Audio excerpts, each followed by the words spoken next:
Bonsoir, mesdames et messieurs. Je suis ravie de vous retrouver. Voici ce qui retient l'attention ce soir. Une clinique communautaire en français en Saskatchewan. Eh bien, l'idée fait son bout de chemin et a été au cœur des discussions du Forum Santé du réseau Santé en français de la Saskatchewan. Les explications de Gregory Wilson. Une clinique communautaire en français à Saskatoon ou à Regina. L'idée a été au cœur des discussions lors de l'Assemblée générale annuelle du réseau Santé en français de la Saskatchewan à Saskatoon. Et même si elle n'est qu'à l'état préliminaire, elle suscite déjà beaucoup d'intérêt au sein de la communauté. Le président du réseau souligne pour l'instant que plusieurs questions demeurent en suspens, car le travail ne fait que commencer. Le travail qu'on nous a présenté, ça a été un travail fait par un consultant. Donc, c'est une étude de préfaisabilité et la prochaine étape, c'est faire une étude de faisabilité. Et c'est à travers cette étude de faisabilité qu'on va déterminer le lieu. Est-ce que c'est à Regina? Est-ce que ça va être à Saskatoon? Le consultant Hubert Gauthier, qui a mené cette étude de préfaisabilité, affirme qu'il y a beaucoup de défis liés à ce projet. Selon lui, il n'y a pas assez de francophones pour combler une clinique communautaire. Le directeur de la Fédération des francophones de Saskatoon croit qu'il pourrait y avoir des solutions à ce défi. Monsieur Gauthier a quand même apporté un point qui est très intéressant dans essayer de mettre en place des partenariats pour approcher peut-être d'autres cliniques communautaires, avoir une composante francophone du personnel bilingue dans une clinique communautaire qui existe déjà. Éric Le Foll ajoute que l'idée d'une clinique communautaire en français en Saskatchewan n'est pas nouvelle. La communauté françaiscoise en parle depuis une décennie. Lors du Forum de la santé, des experts en santé d'autres provinces ont partagé leurs expériences sur les manières de développer les services de santé en français. Abdoulaye Yo, lui, rappelle qu'il est essentiel de s'assurer que les francophones de la province puissent se faire soigner dans leur langue. Ici Gregory Wilson, Radio-Canada, Saskatoon. Le journal francescois L'Eau vive fait peau neuve. Une nouvelle version papier du journal sera disponible dès la semaine prochaine.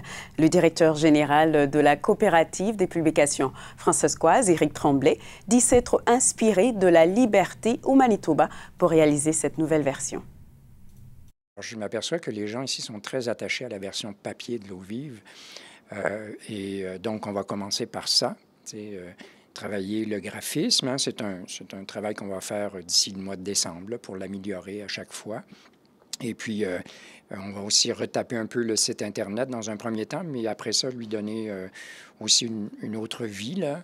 Mais ça va être dans une deuxième étape. Et puis, probablement une application pour les mobiles, les téléphones mobiles d'ici le mois de décembre. La communauté des Africains francophones de la Saskatchewan a son tout premier directeur général. Fulgence Ndagijimana entrera en fonction lundi et il se dit prêt à affronter les défis qui l'attendent. Mon rôle sera vraiment de s'assurer que les Africains francophones qui s'installent ici en Saskatchewan puissent y rester, se sentir en famille, avoir accès aux services dont ils ont besoin, mais surtout aussi contribuer à la communauté ici et s'intégrer de façon effective. À présent, la météo avec Anne-Julie Tétu. Ça sera un peu le retour de l'été demain dans le centre et dans le sud de la province.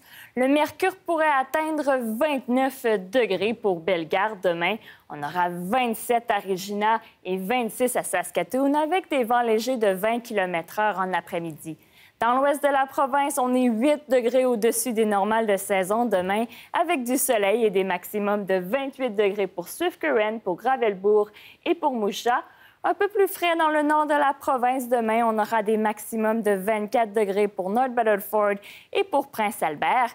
Et à plus long terme, eh bien, on garde la chaleur pour lundi avec 31 degrés et on aura 25 pour mardi.